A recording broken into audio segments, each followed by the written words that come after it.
Hello student, welcome to our channel. प्यारे विद्यार्थियों, इस वीडियो में हम पढ़ेंगे एमपी बोर्ड 2025 में 4 अंक के प्रश्न कहां से आएंगे, कैसे आएंगे और 2025 की परीक्षा के लिए आईएमपी प्रश्न कौन कौन से हैं।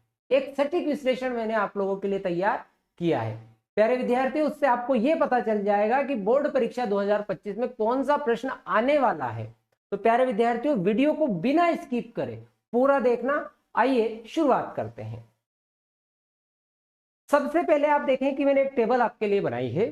4 अंक के प्रश्न लिखा हुआ है, एक तरफ यूनिट इकाई लिखी हुई है, ब्रैकेट में चैप्टर अध्याय है, ऊपर प्रीवियस ईयर यानी पुराने साल में किस किस नंबर में वो आया है वो बताया गया है और कौन कौन से टॉपिक से प्रश्न आया हुए। यूनिट फर्स्ट, प्यारे विद्यार्थियों, यूनिट फर्स्ट अध्याय 1 और अध्याय 2। अध्याय 1 कौन सा है आपका? विद्युत आवेश एवं क्षेत्र, इलेक्ट्रिक चार्जेस एंड फील्ड और इलेक्ट्रिक पोटेंशियल एंड कैपेसिटेंस। अब ये 2 अध्याय है, बहुत बड़े अध्याय है। इनमें 2020 में 5 नंबर का प्रश्न आया, 2022 में भी 5 का आया, 2023 में 3 का आया और 2024 में 4 नंबर का आया। हमें यह पता चल गया कि हाँ, 4 नंबर का प्रश्न इस यूनिट से आ सकता है, पर कौन से टॉपिक से आ सकता है? तो मैंने ये छाटा और पता लगाया, तो जो संधारित्र वाला टॉपिक है यानी जो कैपेसिटर वाला अपना पोर्शन है, कैपेसिटर वाले पोर्शन से एक प्रश्न डेफिनेटली हर साल आता है। कैपेसिटर वाले पोर्शन से एक प्रश्न हर साल फिक्स आ रहा है। इन 2020 में जो प्रश्न आया उसके और में भी कैपेसिटर का प्रश्न था, 2022 में जो प्रश्न आया यानी कि संधारित्र का प्रश्न था उसके और में, 2023 में जो प्रश्न आया उसके अथवा में भी संधारित्र कैपेसिटर का प्रश्न था, 2024 में जो प्रश्न आया उसके अथवा में भी संधारित्र कैपेसिटर का प्रश्न था। हालांकि 2024 में यहां से न्यूमेरिकल आया था।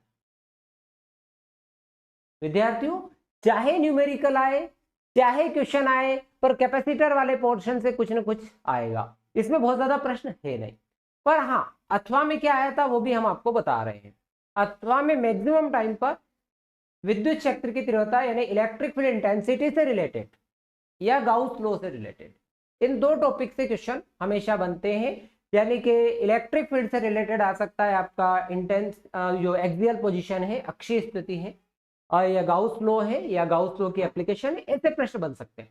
पर मेरा यह मानना है कि जिस विद्यार्थी को कुछ भी नहीं आता है वो केवल कैपेसिटर वाला पोर्शन कर ले। कैपेसिटर में बहुत मुश्किल 4-5 प्रश्न है, 2-4 न्यूमेरिकल है, तो उसके न्यूमेरिकल भी कर लें और उसके क्वेश्चन भी कर लें। फिर हमने अगली यूनिट रखी है 4। यूनिट 4 अध्याय 6 और 7 है। अब अध्याय 6 और 7 से 2020 में 5 अंक का आया, 2022 में 5 अंक का आया, 2023 में 5 अंक का आया और 2024 में 4 अंक का आया। चूंकि 2023 तक 5 अंकों के प्रश्न आते थे इसलिए 5 में आ रहे थे। प्यारे विद्यार्थियों, आपको बता रहा हूं, ये वो यूनिट है जिसमें मैं आपको श्योर क्वेश्चन बताऊं। डेफिनेटली 4 अंक का प्रश्न यहां से तो आएगा ही आएगा, कोई नहीं रोक रहा है। अब कौन सा आएगा? तो 2 टॉपिक ऐसे, एक ट्रांसफार्मर। ट्रांसफार्मर का क्वेश्चन अगर आप देखते हैं तो हर साल आपको देखने को मिलता है। हाँ, यह है कि ट्रांसफार्मर से रिलेटेड जो भी प्रश्न है, छोटे बड़े सब, वो सब याद कर, ट्रांसफार्मर टॉपिक पूरा कंप्लीट कर। उसके बाद एसी डायनामो, केवल 2 टॉपिक हैं और अगर प्रश्नों के लिहाज से भी देखें तो 2 प्रश्न बनते हैं। अगर कोई विद्यार्थी 2 प्रश्न कंप्लीट कर लेता है, ये 2 प्रश्न कंप्लीट कर लेता है, तो मुझे ऐसा लगता है कि 2 प्रश्न कंप्लीट करने से ही उसका क्या हो जाएगा, उसका काम बन जाएगा। केवल 2 प्रश्न करने से उसके क्या आ सकता है भैया, बोर्ड परीक्षा में उसका प्रश्न बैठ सकता है, ट्रांसफार्मर और डायनामो। पर और में भी तो कुछ आ सकता है। अच्छा, एक अतिरिक्त 3 क्वेश्चन करने, इसके साथ एक और जोड़ दो आप, एलसीआर परिपथ, एलसीआर सर्किट। और में क्या क्या आए हैं? तो और में जो प्रश्न आए हैं वो जो है आपके इससे पहले वाला चैप्टर यानी कि जो अध्याय 6 है उससे आए हैं। अध्याय 6 से आया है स्वप्रेरकत्व, गतिमान विद्युत वाहक बल, इस प्रकार के प्रश्न उससे निकाले गए। स्वप्रेरकत्व से रिलेटेड यानी कि सेल्फ इंडक्टेंस या मोशनल ईएमएफ से रिलेटेड क्वेश्चन आपको देखने को मिले हैं, वो भी चैप्टर 6 से। तो इसका मतलब अब आपको ये मालूम पड़ गया कि अध्याय 4 के अंदर, मतलब सॉरी अध्याय 6 और 7 के अंदर हमारा जो मुख्य टारगेट होगा वो अध्याय 7 चैप्टर 7। आपको चैप्टर 7 घोड़ देना। पहले चैप्टर में, पहली यूनिट में चैप्टर 2 कर लो केवल, अगर केवल पढ़ना है तो केवल चैप्टर 2, और यूनिट 4 में चैप्टर 7 केवल। ये 2 चीजें हो गई। आगे बढ़ाते हैं। अब देखो इस वाले में भी हम आते हैं, इस वाले में क्या स्थिति है आगे, और ये जो विश्लेषण है उसको बढ़ाते हैं।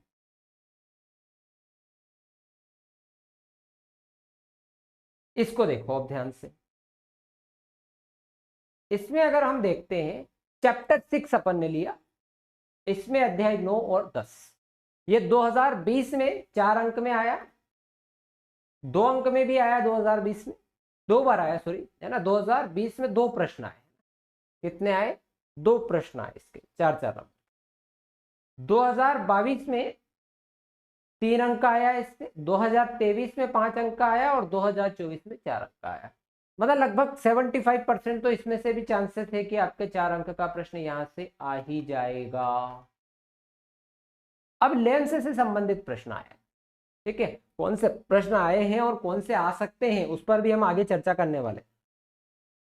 लेंस से संबंधित जैसे कि हमारा लेंस मेकर फॉर्मूला, ठीक है। लेंस मेकर फॉर्मूला, पतले लेंस के लिए लेंस सूत्र आपको करना है। सरल सूक्ष्मदर्शी की आप बात कर लें, ठीक है। इससे रिलेटेड कुछ न्यूमेरिकल आप लोग कर लें। और में क्या आया? अथवा में आया व्यतिकरण, इंटरफेरेंस, हाइगेंस, है ना, वेव प्रिंसिपल। ये वो प्रश्न आए हुए हैं इन टॉपिक से। तो अब आपको याद पता चलना चाहिए कि आपको करना क्या है। तो लेंस से संबंधित कोई भी प्रश्न हो, यानी कि लेंस मेकर फॉर्मूला हो गया आपका 1/f n2 - 1, ठीक है, 1/r1 - 1/r2, ये वाला फॉर्मूला आप कर लें। 2 कंबाइंड लेंसेज की फोकल लेंथ वाला फॉर्मूला आप कर लें, यानी कि 1/f, 1/f1, 1/f2। ये 2-3 प्रश्न तो ऐसे हैं कि जो आते ही आते हैं। या n-1/r, n/v - 1/u, ये कर ले। तो ये 3-4 प्रश्न, और एक माइक्रोस्कोप कर ले। सिंपल करें, भले कंपाउंड आपसे नया हो रहा हो तो सिंपल माइक्रोस्कोप कर ले, ज्यादा चांसेस रहते हैं सरल सूक्ष्मदर्शी के, ठीक है। उसके बाद यूनिट 8 की आप बात करें, ठीक है। बच्चों आपको वीडियो को स्किप नहीं करना है और पूरा देखना है। आगे भी प्रश्न भी मैं आपको बताने वाला हूं कि प्रश्न कौन से हैं आईएमपी, केवल विश्लेषण नहीं, प्रश्नों की भी चर्चा करेंगे। यूनिट 8 में चैप्टर 12 और 30, 2020 में 4 का आया, 2023 में 2 का आया, और 2024 में फिर 4 का आया, ठीक। उसके पहले 19 में भी आपको 4 का देखने को मिलेगा। तो बोर और रदरफोर्ड से रिलेटेड प्रश्न आए, यानी कि बोर और रदरफोर्ड के जो मॉडल है उससे रिलेटेड, बोर की अभिग्रहितियां यानी बोर्स पोस्टुलेट्स आ गई, या रदरफोर्ड मॉडल के बारे में पूछा गया। और एक और प्रश्न जो कि न्यूक्लियस से पूछा जाता है वो है न्यूक्लियर फ्यूजन और न्यूक्लियर फ्यूजन के बारे में, यानी कि नाभिकीय विखंडन और नाभिकीय संलयन के बारे में आपका चैप्टर यूनिट 8 से पूछा गया। मतलब इसमें भी मोटा मोटा बहुत ज्यादा प्रश्न है नहीं, ठीक है, पर हाँ इसमें 4 अंक के आने की संभावना इनकी भी पर्याप्त रहती है। अब यूनिट 9, इसको अपन सबसे महत्वपूर्ण रखते हैं। मेरे लिए ये यूनिट में सबसे 9 को मैं सबसे इंपॉर्टेंट रखता हूं, क्योंकि हमारे सिलेबस में केवल अकेली ऐसी यूनिट है 7 यूनिट, ये 9 यूनिट, जो कि 7 मार्क्स की, 7 नंबर अकेली कोई यूनिट दिला सकती है तो वो यूनिट है। इसमें 2020 में 5 अंक का आया था, 2 बार आया है, ठीक है। उसके बाद 2022 में 4 अंक का, 2023 में 4 अंक का, और 2024 में जरूर 2 अंक में इसमें से प्रश्न आया। अब चूंकि 4, जब 2 का इधर आ गए थे तो लगभग 5 के ऑब्जेक्टिव आ गए थे, है ना, तो वो कुछ भी हो सकता है। तो अर्ध तरंग, पूर्ण तरंग निष्टकारी, rectifier, half wave rectifier, full wave rectifier पूछा जाता है इससे अग्र पश्य अभिनति, यानी फॉरवर्ड बाइस, रिवर्स बाइस आया।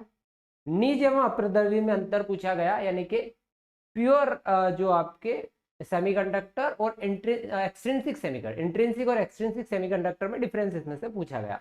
तो इसमें बहुत ज्यादा क्वेश्चन बनते नहीं है। आप पूरा चैप्टर भी अगर तैयार कर ले तो मैं बहुत अच्छी चीज मानूंगा आपके लिए, क्योंकि ये 7 मार्क्स की यूनिट है, तो इसको पूरे पक्के से अपन को कर लेना है। अब देखो बच्चों, अब आपका इंतजार खत्म हो गया। अब मैं आपको क्वेश्चन बताने वाला हूं कि कौन कौन से क्वेश्चन आ सकते हैं। तो प्यारे विद्यार्थियों, सबसे पहले यूनिट 4 को ले रहे हैं, जिसमें से श्योर है कि 4 अंक का प्रश्न आएगा ही आएगा। 4 अंक का प्रश्न 100% आना है, तो जिसमें से 100% प्रश्न आना है वही करना है। सबसे पहला आईएमपी प्रश्न, एलसीआर परिपथ, एलसीआर सर्किट। इंग्लिश मीडियम वालों के लिए मैं बता दूंगा डायरेक्टली कि ये चीज है। एलसीआर सर्किट, विद्युत परिपथ सर्किट डायग्राम बनाना है, ठीक है, फेजर बनाना है, ठीक है। उसके बाद परिणामी विभवांतर, रिजल्टेंट पोटेंशियल डिफरेंस, परिपथ की प्रतिबाधा, रिएक्टेंस, धारा और विभवांतर के बीच में कलांतर यानी phase difference between current and potential, और अनुनादी आवृत्ति यानी कि फ्रीक्वेंसी, रिजोनेंस फ्रीक्वेंसी। अब ये प्रश्न को देखो, लड़ी लग रही है यार बच्चों। 11 में आया, 12 में आया, 18 में, 22 में, 24 में, हर साल आ रहा है। तो आपको इसको रट लेना है, पक्का कर लेना है एलसीआर परिपथ, ठीक है। नंबर 2 पर जो आईएमपी प्रश्न में रख रहा हूं वो है प्रत्यावर्ती धारा डायनामो किसे कहते हैं, इसका वर्णन, यानी कि बच्चों एसी डायनामो। अब एसी डायनामो में क्या पूछ सकता है, तो एक तो उसका प्रिंसिपल पूछ सकता है, सिद्धांत पूछ सकता है, एक डायग्राम पूछ सकता है, फिगर, एक कंस्ट्रक्शन पूछा जा सकता है, बहुत ज्यादा पूछेगा तो एक वर्किंग पूछी जा सकती है। और इसको भी देखो लड़ी लगी हुई है, 9 में आया, 10 में आया, 18 में आया, 20 में आया, 22 में आया। अब तीसरा और आखिरी आईएमपी प्रश्न जो ज्यादा महत्वपूर्ण है वो है ट्रांसफार्मर। ट्रांसफार्मर को भी अगर देखें तो ट्रांसफार्मर में भी क्या पूछा जा सकता है, सिद्धांत पूछा जा सकता है, प्रिंसिपल, डायग्राम पूछा जा सकता है, ठीक, और उनका रेशियो पूछा जा सकता है, परिणामन अनुपात। ट्रांसफार्मर में ऊर्जा से एनर्जी लॉस के बारे में पूछा जा सकता है, transformer energy loss, type of energy loss, ठीक। अब ये भी देखो 11 में, 14 में, 17 में, 19 में, 20 में, 23 में। तो अगर आप इन तीनों में से देखें तो कोई न कोई एक प्रश्न आपको देखने को मिल जाएगा।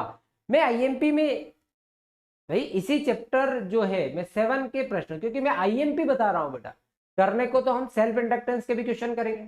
अगर आपको सेल्फ इंडक्टेंस वाले में से करना है तो उसमें से भी आप फैराडे के लॉ कर ले, और 4 नंबर के हिसाब से अगर आपको उसमें से करना है, क्योंकि 3 नंबर और उसका अलग से विश्लेषण में लेकर आने वाला हूं, 3 नंबर और 2 नंबर का। अगर इसमें अच्छा आपका प्यार मिला तो 3 नंबर और 2 नंबर के लिए भी मैं विश्लेषण बनाऊंगा।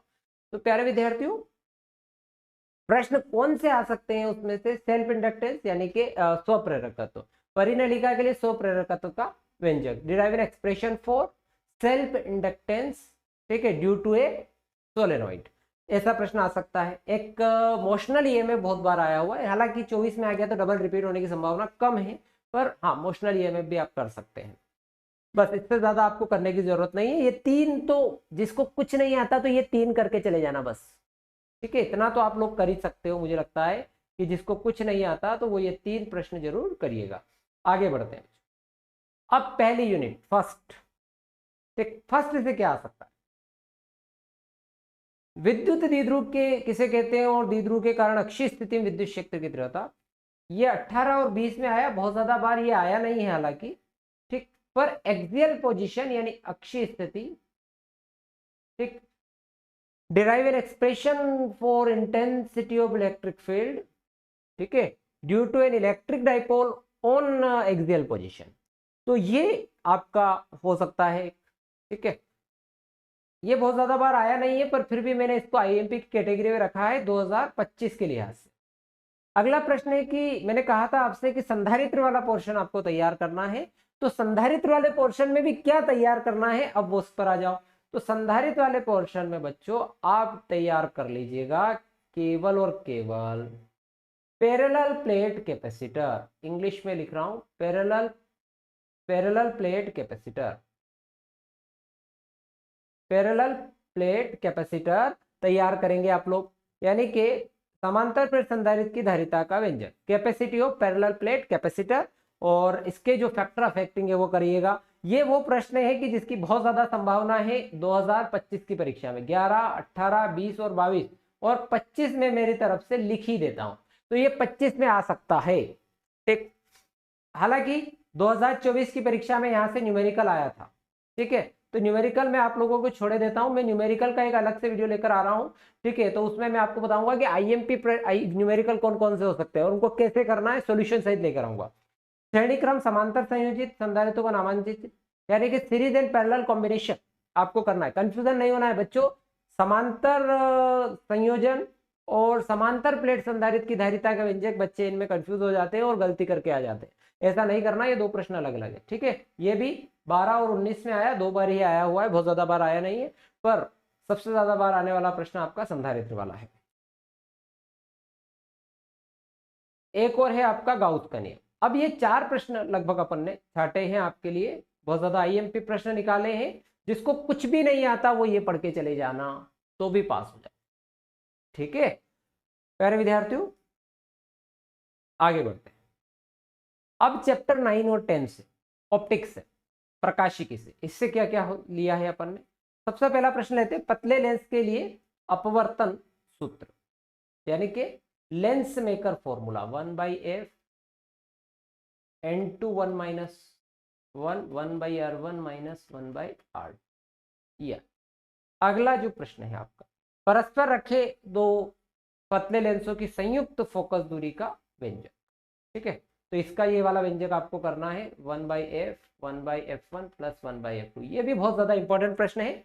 ये 18 में, 20 में, 22 में, 24 में, हालांकि 24 में आ गया था तब संभावना कम हो गई, पर ये वाला नहीं आया था 24, 23 में ही आया, तो इसको 25 में कर लो। ठीक है, पतले लेंस का अपवर्तन सूत्र 25 में आने की संभावना बन गई। प्रिज्म के अपवर्तनांक का सूत्र, ये भी कर सकते हैं भैया, ये भी आ सकता है 25, बहुत ज्यादा, यानी कि रिफ्रैक्टिव इंडेक्स ऑफ प्रिज्म। ठीक है, ये ध्यान रखना, रिफ्रैक्टिव इंडेक्स ऑफ प्रिज्म। और कंबाइंड फोकल लेंथ वाला ये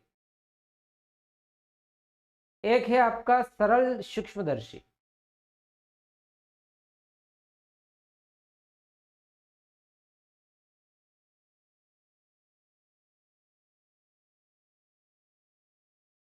ठीक है, सरल सूक्ष्मदर्शी, सरल सूक्ष्मदर्शी यानी कि सिंपल माइक्रोस्कोप। माइक्रोस्कोप में अगर कुछ करना है तो सिंपल माइक्रो। और क्या कर सकते हैं, तो आप इसके लिए और आईएमपी प्रश्न ढूंढ रहे हैं तो हाइगेंस का जो द्वितीय तरंगिकाओं का सिद्धांत, यानी कि हाइगेंस सेकेंडरी वेवलेट, ये 10, 12 और 19 में आई है, इसीलिए दोबारा भी आने की संभावना बनती है। एक और आपका कंपाउंड माइक्रोस्कोप,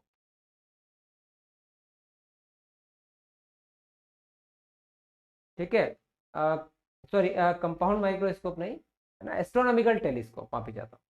ठीक है, एस्ट्रोनॉमिकल टेलीस्कोप जो है आपका आ सकता है। ठीक है, खगोलीय दूरदर्शी। अब ये खगोलीय दूरदर्शी भी आईएमपी बनता है, तो आप खगोलीय दूरदर्शी यानी कि एस्ट्रोनॉमिकल टेलीस्कोप भी आप लोग कर लीजिएगा। ये 14 और 16 में आया, अभी तक 20 की जो लाइन में है एक भी बार नहीं आया, फिर भी मैं इसको आईएमपी की श्रेणी में रखता हूं। ठीक है, तो मैंने बहुत ज्यादा प्रश्न लिए नहीं, एक प्रश्न और मैं लिख रहा हूं जो इसमें अपन ने नहीं लिखा है।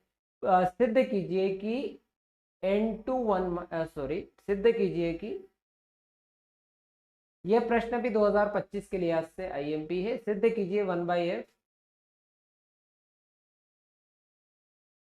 सॉरी इसमें n-1/r n/v-1/u, ये प्रश्न आपका 2000 जो है 25 की परीक्षा में संभावित है। तो प्यारे विद्यार्थियों, इसको भी आप लोगों को अच्छे से करना है। अब है लास्ट यूनिट 9 से। यूनिट 9 में मैंने प्रश्न रखे हैं कि एन और पी प्रकार के अर्धचालक में अंतर। ये क्यों रखा गया, क्योंकि इसमें ये 13 में पूछा, 14 में पूछा, 22 में पूछा। एन टाइप पी टाइप में डिफरेंस है इंग्लिश वालों के लिए। अब दूसरा रखा हमने संधि डायोड कार्यविधि अग्र और पश्य अभिनति। तो अग्र और पश्य अभिनति का केवल किरण आरेख 2024 में आया था, और पश्य अभिनति में विद्युत आरेख खींचना ये 2024 में आया था। पर आपको ये पूरा करना है, फॉरवर्ड वाइज और रिवर्स वाइज पूरा करना है, वर्किंग और वो सब चीजें करनी, कार्यविधि और सब। दिष्टकारी, ये जो प्रश्न है 2024 की परीक्षा में इसका केवल किरणा का आया था, यानी पूर्ण तरंग दृष्टिकारी। पर हमको अगर आपका पूर्ण तरंग आया है तो आपको ये चीज है कि फुल वेव और हाफ वेव दोनों ही करना है। वैसे आईएमपी प्रश्नों की श्रेणी में दोनों ही को रखे तो फुल वेव हाफ वेव दोनों ही करेंगे। तो ये पूर्ण तरंग दृष्टिकारी, ठीक है। अर्ध तरंग अपन ने ऊपर इस प्रश्न में ले लिया, पर हमको दोनों ही करना है, अर्ध तरंग और पूर्ण तरंग दोनों ही आपको करना है। ये परीक्षा के लिए दोनों ही बहुत ज्यादा इंपॉर्टेंट है। पूर्ण तरंग आ भी सकता है 2025 की परीक्षा में 4 अंक में। ठीक, अगला प्रश्न अगली यूनिट से बोर के परमाणु मॉडल की अभिग्रहितियां और बोर्स मॉडल की जो पोस्टुलेट है वो 1923 में आई हुई है। रदरफोर्ड मॉडल 24 में आया हुआ है। और नाभिकीय विखंडन और नाभिकीय संलयन में अंतर, यानी कि न्यूक्लियर फ्यूजन और फ्यूजन में अंतर, ये 2024 में आया हुआ। विद्यार्थियों, इस चैप्टर में आपको या इस यूनिट में प्रश्न 2019 से पहले का इसका इतिहास नहीं है मध्य प्रदेश बोर्ड में, क्योंकि मध्य प्रदेश बोर्ड में 2019 से पहले ये चैप्टर नहीं हुआ करता था। अरे विद्यार्थियों, आप लोग करिएगा ये कि ये प्रश्न आप पक्के कर लीजिएगा। अब इसमें से 4 प्रश्न आने 4-4 नंबर के, तो 16 अंक पक्के हो रहे हैं। अब 16 अंकों में से हमारी किस्मत थोड़ी खराब हुई, न्यूमेरिकल आ गया एक हाथ, तो न्यूमेरिकल भी मैं अलग वीडियो बना दूंगा, उसमें आ जाएंगे, कोई दिक्कत नहीं है, बैठ जाएंगे परीक्षा। पर हाँ, हो सकता है मान लो एक प्रश्न हमारा चूक जाए, तो 12 अंक तो हमसे कोई नहीं छीन सकता। इन प्रश्नों को कर लिया, कम से कम 12 अंक तो आ ही जाएंगे। आपको मैंने बताया क्यों मैं ऐसा कह रहा हूं, मैंने आपको शुरू में टेबल बना के बताया, ऐसा नहीं है कि सीधे सीधे प्रश्न बता दिए। तो प्यारे विद्यार्थियों, अगर आपको वीडियो पसंद आया हो तो चैनल को सब्सक्राइब कर देना। यदि आप चाहते हैं कि और भी 2 और 3 अंक के आईएमपी भी मैं निकाल कर दूं इसी प्रकार से, तो कमेंट बॉक्स में जरूर बता दीजिएगा, तो मैं 2 और 3 अंक के भी आपको निकाल के बता दूंगा। और अपने दोस्तों के साथ वीडियो शेयर कीजिएगा। थैंक यू वेरी मच, मिलते हैं नेक्स्ट वीडियो में।